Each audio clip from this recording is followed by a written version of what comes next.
Welcome to the NHL Wraparound podcast featuring Neil Smith, President General Manager of the 1994 Stanley Cup champion New York Rangers, and longtime ESPN NHL veteran Vic Morren. Together, they share no-nonsense opinions on news and issues around the National Hockey League. Whether you're a casual or diehard fan, each episode of NHL Wraparound will leave you more informed. Now, here's your hosts, Neil and Vic. This is NHL Wraparound Celebrity Edition. Vic Morren along with Neil Smith. And a few weeks ago, we had Bobby Valentine on to kick off our celebrity series. And today, we're staying with sports. And even more specific, we're staying with hockey. We have a Hall of Famer, an entrepreneur, and now Neil will bring in our guest who has a movie credit to his name as well. I don't know that one's going to count, Vic, but go ahead. Cheli, it's great to have you on here. So many years I've known you, and we've spent so many summers in Vegas sweating it out at those tournaments.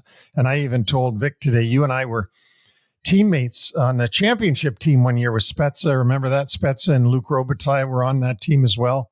And it was so much fun. In fact, I might have even ruined your career by being your defense partner at one point. I think I was. It couldn't have been that bad if we won, right? So no, it's all good. No, it was good. It was good. So tell us about Happy Gilmore and being a henchman with Sean Avery. Honestly, the minute I got the call, I jumped on it. My history in California, Malibu, Adam Sandler lived probably about 10 doors down from me. And we actually played basketball with him. He's a heck of a basketball player. And that whole group of guys that you see him in every movie, his cronies, his buddies, he just surrounded himself with great people over the years. And I ran into him in a restaurant in California the summer before that, they were shooting. And I got a call 2 days later, and I knew it was only because I ran into it. I'm sure Adam was thinking, wow, this guy would be perfect to play that part.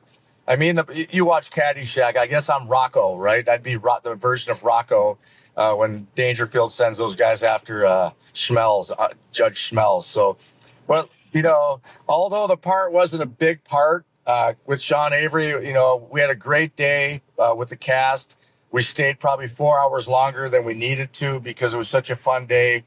And, his movies. I mean, I watched it, I thought, this is nothing like the first one, but what a strong finish. Shooter McGavin, I think, is first star. Kelsey gets honorable mention for his role. So how do you pass that up? It was awesome. You have that home in Malibu, and you're amongst a lot of celebrities and famous people. And according to the credit list, there were 48 celebrity cameo appearances in this movie. But did you meet anybody for the first time? And after you'd met them, you had a different impression of them than perhaps when before you'd met them? No, we shot our scene separately like most. And other than, Adam's regular cronies, the guys that are in the movies, like Crazy Eyes, I don't know their real names. I just know their role names. They were there. And even though they weren't in the shoot, they hang around. And then, there's that time in the trailers, like, that's the one thing bad about, being an actor or an actress. There's a lot of downtime sitting in those trailers, but they made it fun. They allowed us to drink. Me and Aves didn't have any lines, so it's not, you can't really screw it up. So, so that no one else as far as the guys who did cameos. So it would have been great to see Nicholas and Trevino and I've met Kelsey before, but, I never met Shooter McGavin. I'm sure he's a character. So, but like I said, it was a fun day. You'd mentioned Avery before, and before we move on to the next thing, I did a little research ahead of time. I wanted to see if you and Avery had ever fought in an NHL game. The response came back is no, but then a little bit more info came out that I guess he lived with you during the 2004 lockout when you were playing in the UHL for the Motor City Mechanics, and you wound up throwing him out of your place because he was a bad house guest. I mean, he turned our house inside out, and he got my 2 sons and 2 daughters to hate him. And also, my sons started turning on each other. We brought him in the basement and had him sparring with these fake boxing gloves. And one of them come up with a cut over his eye, and I got screamed at by my wife She thought I put him up to it. But I'm telling you, first we kicked him off the team, the Motor City Mechanics, and then I kicked him out of the house. And he's one of those guys, you love him, but you don't want him around. And I keep in touch with Aves. He was with us with the Wings the year we won the Cup. He didn't play a whole lot, but he's great. I'm sure you guys hear about some of the things he does on social media. I don't really follow it, but every once in a while, someone will send it to me. He goes, "What's up with your buddy?" But like I said, he's a beauty. That's all I can say. He's making a living now as an actor. He's shooting a movie that was just in Greece, and now he's back home. And good for Aves. He's right where he belongs with all the nut jobs in Hollywood. He should have been with us, Cheli, at the Bruckheimer tournament every year. We had some nut jobs at those tournaments for sure. Yeah, maybe he could have beat up that guy, Billy. What is his name? Billy Declan. I'll never forget that. I mean, I could tell that whole story. I witnessed that whole thing. So I got beat up. Yeah, then I got beat up by Billy at 3 a.m. He was sober as a judge. Oh well. So, anyway, it was fun. Yeah, that was quite a story. Anyway. More importantly, and stuff that I really love about your career is you got to play for 3 original 6 teams. And the original 6 to me, because I was alive during the original 6, is a big deal. And Chicago was my favorite team as a kid growing up in Toronto. Chicago was my favorite team. But so I've always thought the Blackhawks had the best uniform. And then you won 2 Stanley Cups with Detroit, of course, wearing Bobby Probert's number, which you mentioned when you went there. You were doing it on his behalf. I drafted Bob Probert. And, of course, you started your career in La Belle Province with the Montreal Canadiens, winning a Stanley Cup there before Mike Keenan traded for you to come to Chicago in a big trade that said Denis Savard, whose number is also retired by Chicago. He went to Montreal. You came the other way to Chicago. And now your number 7 is retired by them as well. So, I mean, Cheli, I guess my question is, what does it mean to you that you got to play a whole career for those original 6 teams and you didn't, I know you played 7 games or something with Atlanta, but you weren't in any outposts. You were playing in the big markets your whole career. Yeah, I mean, at first, I got to Montreal. I'd never been to Montreal. Obviously, the history of the Canadiens, the championships, the Stanley Cups, I was aware of it. But as a kid growing up in Chicago, we didn't get a whole lot of hockey on TV. It was just blacked out. And unless you went to the games, you really never got a chance to watch these players. Other than the playoffs, I got to see some really great playoffs between the Blackhawks and Montreal. So once I got to Montreal, after a week or two, I realized that this is crazy, how passionate the fans were about their hockey, and that's Canada in general, but Montreal especially. The French are a little different. They're very passionate people, and I always said it was like having a Harvard degree, getting taught and learning from Bob Gainey, Larry Robinson, Guy Lafleur, some of the greatest players ever to play the game. And trust me, I knew back then, how do you argue with the success, having Jacques Lemaire as a coach, Serge Savard as your general manager. So I did a lot of listening, and I don't think, had I been a young kid breaking in the league in Chicago like Eddie Olczyk, it was a little tougher, for him, a hometown kid, to come there and have all the distractions of family, friends, and where you grew up. But, and then, like you said, I get traded to Chicago. Anywhere else, I would have been so disappointed. Serge told me on the call, I could have traded you to Winnipeg for Howard Chuck, and it was a short call. No arguments here, Serge. Thank you very much. So he sent me home. And then ultimately ending up, unfortunately, I didn't win with Chicago with the Cup, with some great years. And then Detroit was a gift. I thought I was at the end, had nothing left in the tank. They were trying to convince me to quit. Detroit gave me that chance. Mrs. Illich actually made the trade. She's the one that finalized the trade, and it's a great story. I'll let Kenny Holland tell you that story sometime. But, and who would have thought I'd play 10 more years, win 2 Cups, and never end up with my jersey being retired had it not been for that last 10 years, what I accomplished in Detroit and playing, obviously, 26 seasons in the NHL. Why number 7 in Chicago? How did that happen? You know what? Quite honestly, there wasn't a whole lot to choose from. And when they said number 7 was available, all I could think was Bobby Hull wore that number 7. Not long, but there's got to be some magic left in that one. And Pitt Martin, who I grew up watching, was one of my favorite players then because I was a centerman. So, yeah, it was a no-brainer. And then, guys like Koff had that number. Ray Bork had that number. So it's kind of common for a defenseman. But it's just lucky number 7. So it worked out great. And then you mentioned, I got Proby's number. Quite honestly, I never had the chance. Me and Proby became really good friends in Chicago when he got traded there. But it happened so quick, and I was in shock when I got traded. I never had the chance to ask Proby if it was okay if I wore his number. Scotty Bowman kind of pushed it on me, quite honestly. He told me, wear 24. That was your number in Montreal, wear 24. So I did, and then right after the game immediately, I called Proby, and he loved it. It was great, and it all worked out. Yeah, that's really great. Well, and don't forget, Phil Esposito was number 7 in Chicago. Worst trade ever, other than mine. No, it was. I got to ask you though. You played for those original 6 teams, and you played for 2 coaches. One, Scotty Bowman, that was incredibly iconic Hall of Fame coach, and Mike Keenan.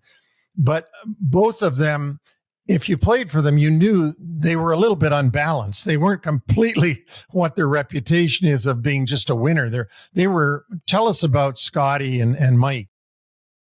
Well, I'll tell you about Scotty. I think I ran at that time in '99. I ran into a Scotty Bowman, an older Scotty Bowman. That's just a simple fact. And I've spoke with Larry Robinson, and Larry would say things like, I go, Larry, you must have been a hell of a coach. You won 5 cups. He goes, we should have won 12. So I just left it at that. But when Scotty got to Detroit, they had won the 2 cups. He obviously turned the face of that franchise around, bringing in the Russian 5 and the way they played, the systems. Everybody tried to play like them, and they obviously in the beginning they couldn't.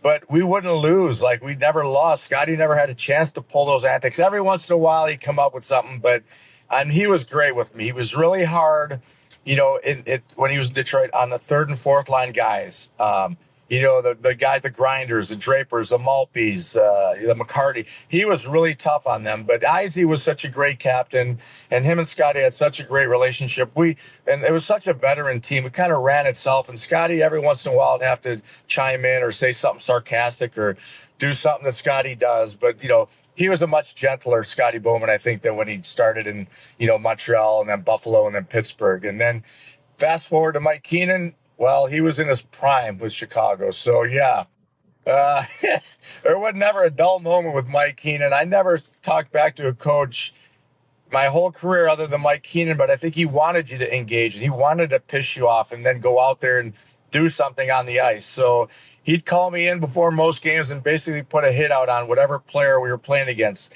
And then I drew the line when he said, you got to go after Messier. He took over the game in the playoffs last year. I go, nope. So I'm not touching Messier unless it's playoffs. So I left it at that. But Mike, he was in it for the team. As crazy as he got sometimes, along with his sidekick Daryl Sutter, they were 1 and 2 when it came to being intense and accountability. I was just watching some guy on Instagram telling a Daryl story about guy cutting deals with some guy because it was warm-ups and he was a fighter, and he released him. So yeah, there were some crazy moments between Roenick, Goulet, Mike Keenan. But again, he's one of the greatest times over the course of that 6 years I played for Mike. We came close, losing to Pittsburgh, more playoff games than anybody, I think, in his tenure, than any other team. And, his problem was he wanted more control, and it didn't happen in Chicago. Then Florida, I think the same thing. I mean, you know better than me, Neil, what happened there, and then possibly in New York too. But I can tell you, say what you want. You and Mike bring that championship to the Rangers, and, they haven't done anything since. So there's a method to his madness, and he's a winner. I'd read a pretty good story about you and Keenan, and you were friends with Larry Robinson. You were playing against each other, and he started making faces on the bench. You made faces back. Keenan caught it, saw you, and you never saw the ice for the rest of the night. And I guess the meeting at the end of the game was a little bit animated. It wasn't much of a meeting. Yeah, it turns out I hit the puck out of the air, It's going into the Kings net, and Larry comes across the crease behind the goalie and knocks it out of the air with a baseball bat swing. So we got to the bench, kind of shaking my head, and I look across, and Larry's there, and he's got his helmet on with his chin strap across his mouth, almost like those old Russians, and was laughing. So I kind of laughed, but I guess Mike saw me laughing, and he doesn't like that. So now 5 minutes goes by, and I'm looking back at Daryl, and I go, 7 minutes goes by, and I go, I'm benched. I don't know what I did. I'm benched. And then I kind of figured it out in the third period. They didn't say anything to me in between periods after the first, nothing after the second. And then we're down by a goal, and Luke Robitaille turns around on a face-off and looks at our bench, and he starts laughing. He just starts laughing. What's he doing? Well, Keenan threw me out there for the last minute with the empty net. And I got the puck, and I just skated around in circles with the puck towards our end, put the puck in the corner, and skated right out the doors and down the stairs and destroyed his office. I put my stick in the ceiling. Before he could get down there with the coaches, I stuck my stick through the ceiling and left it like a calling card. So I'm getting my equipment off, and here's Daryl giving me the come here. So I go to the office, and Daryl's telling me we lost because of you. I go, no, we lost because of Mike. That's all on him. So that's pretty much where the conversation was over. Hey, I want to switch gears a little bit here because the Olympics are coming up in 26 in Italy. And of course, of your 4 Olympic appearances, the last one was the last time the Winter Olympics were held in Italy. But your first one was in 1984 when amateurs were still representing the United States. And this was the first go for the U.S. after the Miracle on Ice team. And of course, the romance with that was beating basically professionals because the Eastern Bloc countries had certainly determined on their own what their definition of amateur would be. But can you share the difference going there in 84 as an amateur to your 3 experiences playing the Olympics as a professional? Yeah, I mean, as a college player, quite honestly, a lot as for all the sports, your goal is first to get a scholarship, go attend college, and then, yes, compete for your country in the Olympics. That's realistic to be able to do that if you're a top collegiate player like I was at Wisconsin. So in the beginning, I thought that's how it should be. But, then the other countries, as you mentioned, were basically professionals, and it really isn't fair. But that's the whole thing about Olympics for me was just, playing for your country. It's the only time we can all get on the same page, politics aside. That's my favorite thing is during the Olympics when everybody's pulling for the same players and athletes. So, and then on the other side of it, when they did allow pros, why not have the greatest players in the world playing in this league? So, or in the Olympics, excuse me. So I thought it was great. And then they went, for a couple, I think it was Albertville and Calgary are also amateur. And then it went to pro. But I think they got it right now. I think it's awesome that the greatest players in the world are competing in the Olympics. What they did in 80 was insane, crazy. They paved the way for us college players, quite honestly. And a lot of those guys didn't go on to have great NHL careers. A handful of them did. Morrow would be a great example, winning 4 cups, after he went to the Islanders. Neil Broughton, Mark Johnson, Dave Christian, all, but not like you think they would have been. But that really did pave the way for our generation and opened up the doors and eyes of scouts to pick college players a little older, a little more mature, more developed. So going back to some real Cheli stories again, tell us about Wrigley Field and take me out to the ball game. How did that happen? I mean, when I got the first chance, when I came back to Chicago, that's the first thing the Cubs asked me if I'd come out, throw the first pitch, and sing "Take Me Out to the Ball Game." And I'm going, wow, this is never in my wildest dreams growing up here would I ever think I'd be in a situation. So I jumped all over it. They would give you a suite, bring your family in there. You enjoy the cocktails and the Coca-Colas and all that with your family for 7 innings, and you jump up there and you sing in front of 40,000 people. So, it's pretty awesome. I took my kids there every year. I've had my kids, my grandkids sing with me. It's a real, we've all been to Wrigley. It's just one of the most iconic sports venues in the world. So, and especially growing up in Chicago, it means that much to me. So hold on. You gotta like this. Hey, man, just to let you know, this is not no. I'm out of here. Yeah. Thank you. I'm gonna give you a ticket. All right. Chicago's finest. There you go, guys. We'll leave it all on the podcast. Now you know. Yeah, you got to leave it. You got to love Chicago. They take care of you. But anyway, so yeah, and then it just became every year that, I was here, and I actually would fly back in the summers from California. I try now to do the White Sox Cubs series, which is the biggest series. And I am a Southsider, and I can't wear Cubs stuff unless we're in the playoffs. But I'll never wear it when they're playing against each other, the White Sox or Cubs, hats. But I am a White Sox fan, to clarify that. But the Cubs have been gracious, and I do it every year, and I'll do it the rest of my life if they ask me to do it. It's such a great event. Now, you held a pretty good tune also, because we have seen our share of hatchet jobs at Wrigley over the year. You had real presence with the crowd. And is that part of your experience with ESPN covering the World Cup of Hockey in 2016, and then the years that you spent there, the first couple of years of the contract that they have with the NHL right now? Honestly, I don't think so. Like I said, the liquid courage, I got to be honest with you. It makes a world of difference to have a few, drinks. And I'm not, quite honest, I'm a nervous guy. I was more comfortable singing the stretch than I ever was being in the studio. Once you get used to it, you do it as much as I have now. I'm pretty comfortable in the studio, but I never think about it when I get in that ballpark, and I just know the energy that's going to be there. And then if I can't hit the note, I let the crowd sing. I stick the microphone out, the booth, and they do the rest. So you really can't screw that up. Denny Savard screwed it up.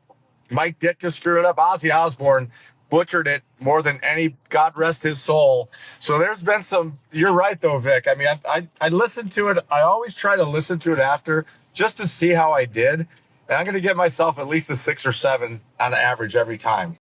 Well, you talk about the liquid confidence, and we want to move over to your entrepreneur adventures right now, because you've had businesses in the past, restaurants, you had the Cheli, and now you're big time into tequila, the El Bandito Yankee Tequila, which you founded along with Bob Morris. Tell us about that. Well, thank you for the plug. That's nice of you. But I told you I was going to do that. Yeah, no, we need it. Trust me, it's competitive business. But I thought after having restaurants, not only with my family, my parents, and my own, my last 2 teams I was on, and we're lucky because I was able to bring the cups to my restaurants. But anyway, it's a really competitive, hard business, especially if you rely on it as a livelihood. Me, it's a hobby. Sure, we'd like to make money, but at the end of the day, I've always, preached about health and, being healthy. And trust me, drink is not healthy. There's no healthy, but in moderation. In moderation, and what we've created in an additive-free tequila, it's as good as any spirit you're going to drink ever. And it's just been fun going down to the distilleries and Jalisco and, some of the trips. And, we've been to all kinds of events. So it's a much different, it's a lot of work, trust me, because of the travel. Not something you really want to take up at my age at 63. The traveling part, because I do have grandkids and stuff, and it takes away from that. But Jim Bob Morris has been very generous. He played a little bit in the NFL with the Packers. He's got a lot of energy, very successful, and he's made it a really great experience for me. It was all his idea. I was in on the samplings, but I came up with the name. But other than that, he did all the legwork. He did all the business end of it, and it's been a great experience. Kind of learned from the Casamigos guys. Randy Gerber was a close friend of mine in Malibu for years, so I kind of helped them when they got going in Chicago with their brand. Not that they needed it, but it's been great. And I've always been in the restaurant bar business, so it came pretty natural. So what's next for you? You've got this business. You and I are members of ESPN's class of 2023, but you've also now done some work for TNT. Your daughter, Cheli, is a reporter and studio host for the Blackhawks. So do you want to get back into broadcasting? Are there more entrepreneurial things that you want to do? I mean, in all seriousness, every one of my events I have, let's say I just have 4 paying jobs. Okay, it's a tequila company, the Blackhawks, BetMGM, which is great because I'm riding Gretz's coattails with, I wouldn't say with McDavid because he's not really part of the endorsement team or the marketing team. I think it might change now because of the rules. And then the last one would be TNT. So they all allow me my freedom. I'm basically a fill-in when, Gretz can't make it or Lundqvist can't make it or something. I love the fact that they'll call me, last minute if there's an emergency or something and I can get in there.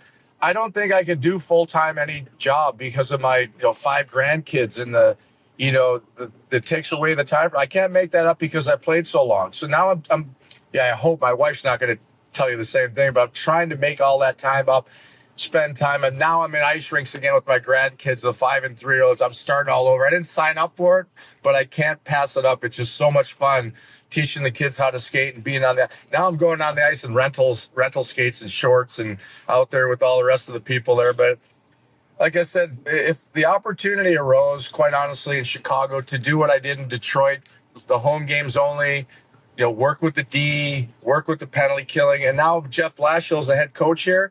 And I hope they get off to a great start and they don't need me to my input. But if things don't go well and they want me to help jump in the dressing room and maybe help out the guys, I would love nothing better than do that. It would be being the ambassador sitting up in the suite watching the game being frustrated, and like I said, I never won a Stanley Cup in Chicago.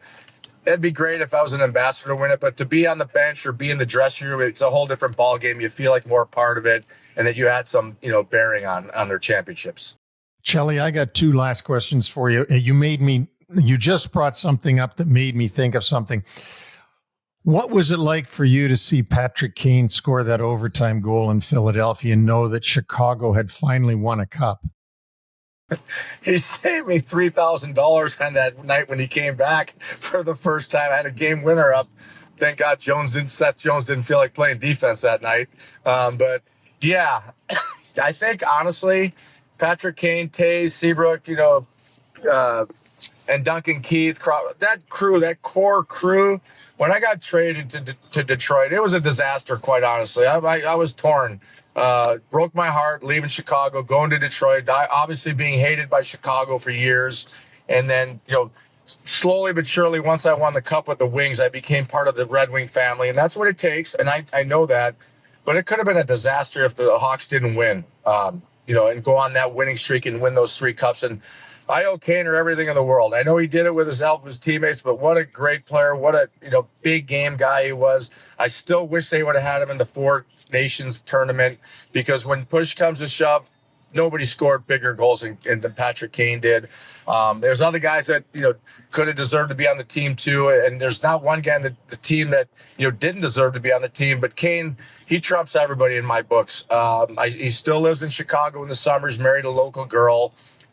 Trying to get him. He's trying to get me on the golf course. I'm trying to get him on the boat. We're at a little bit of a standstill right here. I can't stand golf. I'd like to beat him in golf. I think I can, even though he plays every day. But he's such a super kid. He'll go down, obviously, as one of the greatest American players. I don't judge it. Madonna was a great player, but Kaner's got the 3 cups. It's not about points. It's about winning. And that's not a knock against Mojo. It's different situations. And there's been other great American players, but in my book, what he's done so far, he's number 1. No, he is phenomenal. But for a Chicago kid that wore the Chicago Blackhawks uniform, probably grew up a Blackhawks fan, but never thought that he'd really see a Stanley Cup because the last one was the year before you were born when Eddie Litzenberger was captain of the team.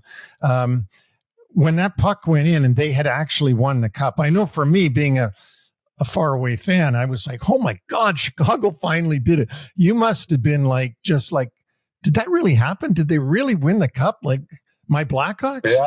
Yeah. And I called the Hawks the next day and said, when's the parade? So I drove down there and I was part of it as a fan, as a Chicago sports fan and a Blackhawk fan my whole life and die hard. We're suffering right now. Our Bears stink, Sox stink. Cubs were doing great. Now they kind of hit a lull here and the Bulls, they made the playoffs last year, but I was lucky. The 90s in Chicago, we were competitive as the Blackhawks, and I got to see that whole Michael Jordan thing front and center, which, if you could experience something like that in your hometown, what he did, and it was It was unreal, quite honestly. And you've seen the Knicks have won some championships, so not for a while either. But there's nothing, the memories of a championship, win in your hometown city. I didn't get to see the Bears win the Super Bowl in '85 because I was in Montreal.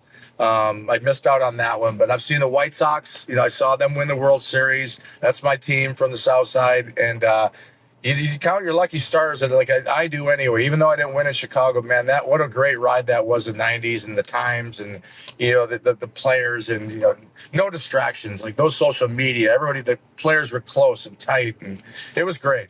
So yeah, Patrick Kane. Like I go back to Patrick. Like I said, I just keep having this thought of him coming back to Chicago. Detroit hasn't made the playoffs. Maybe, who knows, if they're not in the playoff race next year, Detroit decides to finish it off here. I don't know. He still looks like he's got some miles left on him, Kaner. Yeah, well, since he had that hip surgery, he looks a lot better than he did for the Rangers at the end there after that, when he got traded. Last one from me, and Vic and I thought of this afternoon. You're in the top 10 in the history of the league in games played. You played so long in the league.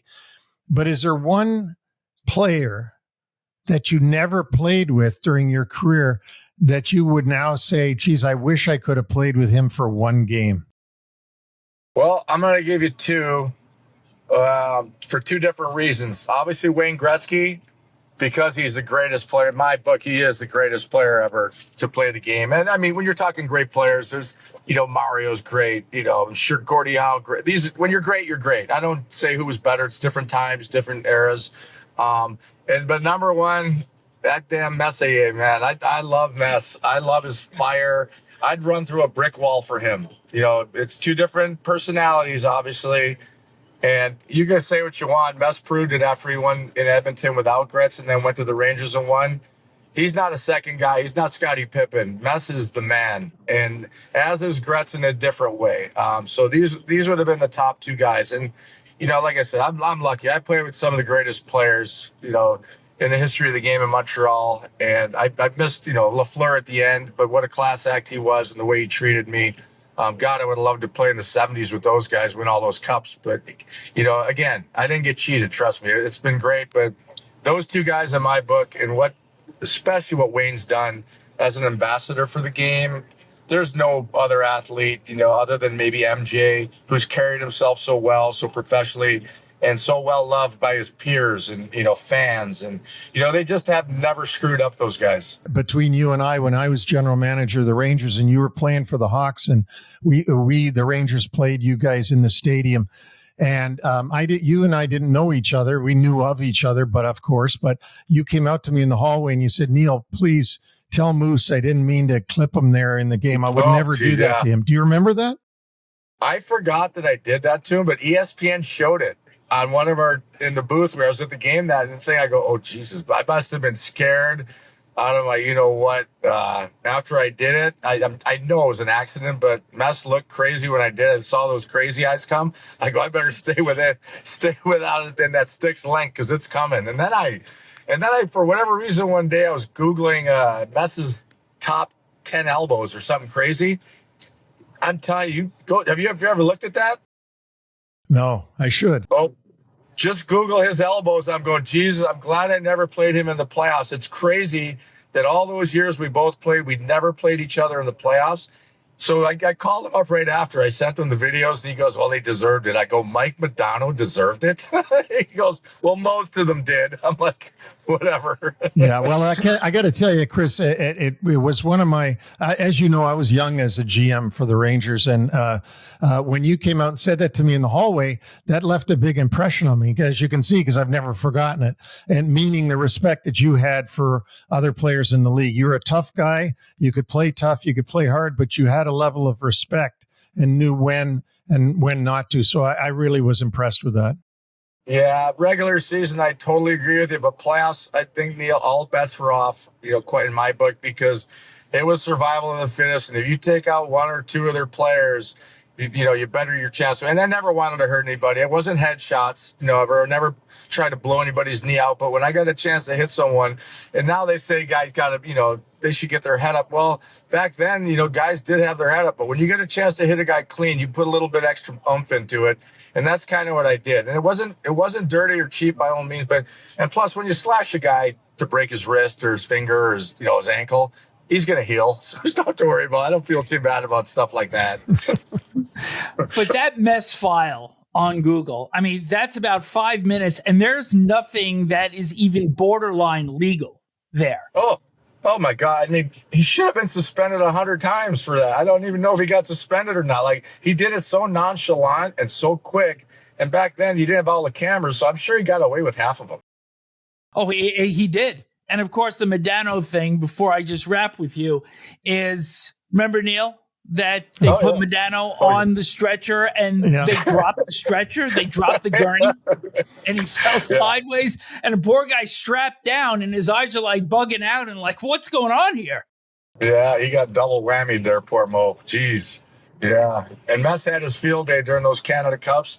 That guy, Covine, oh my God, he got Covine twice. And I'm like, what did that poor kid do? He's the nicest kid in the world. What did he do to piss off Mess? Totally splattered twice. Yep. But not once. One of the great thrills for me, though, was that 21-22 season working with you and Mess on the floor at ESPN, and just to learn from you guys, to hear your stories, but also about your workout regimens. And you guys are a couple of specimens. So before you came on with us today, tell us about your workout. Not near as intense as Mess. Let's just put it that way. He went out of his way to get in that weight room every day in Bristol when we were working at ESPN. I'm a grandpa. I believe in moderation.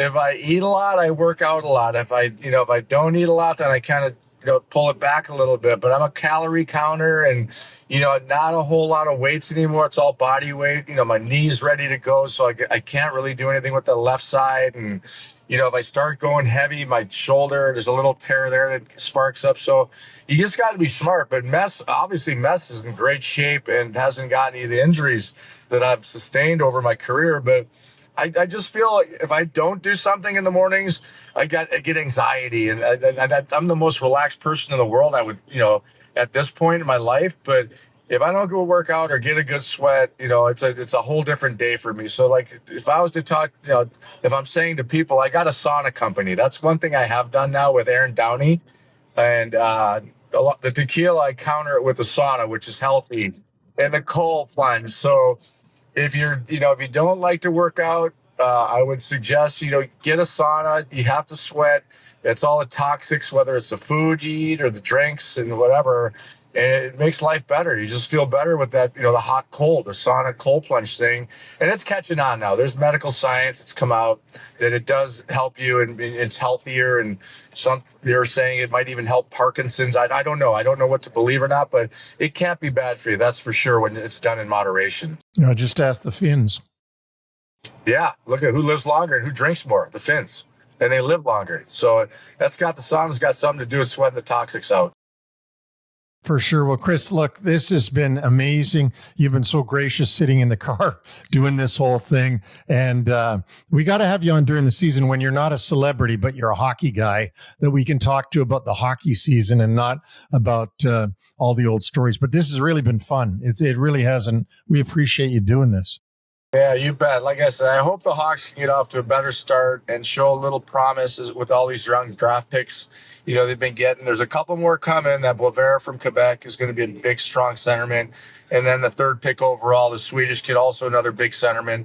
And I think they're lacking that, though. It's a big thing to not have that top two centerman to shut down other teams' top.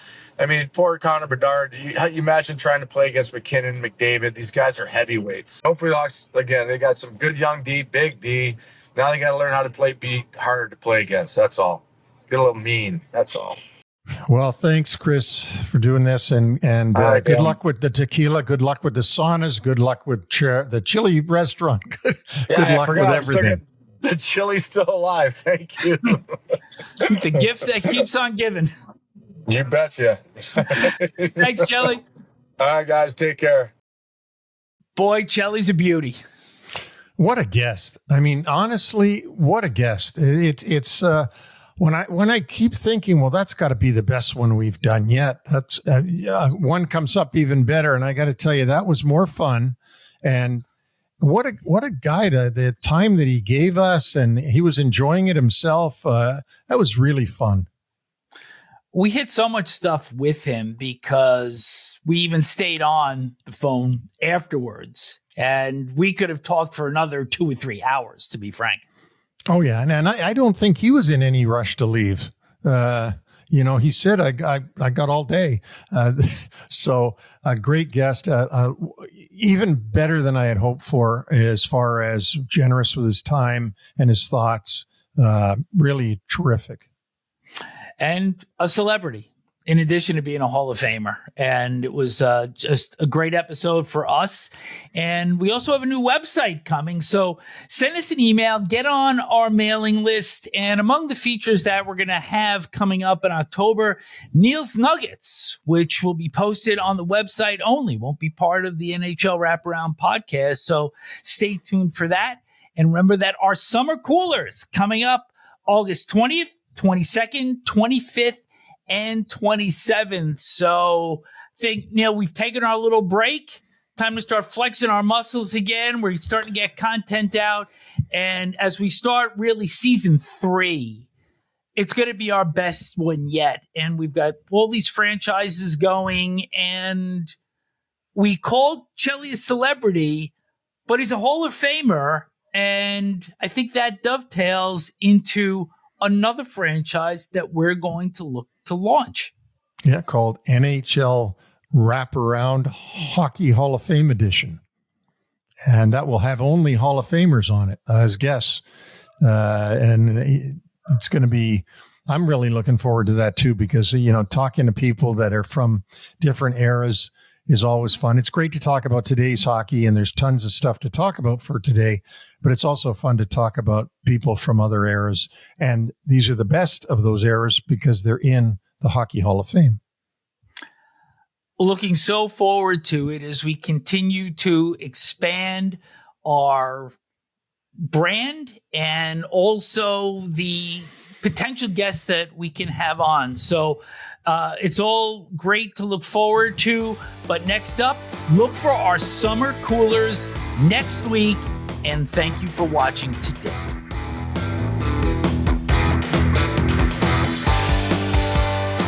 Thanks for joining us on the NHL Wraparound podcast. Don't forget to subscribe to stay up to date on all the NHL action.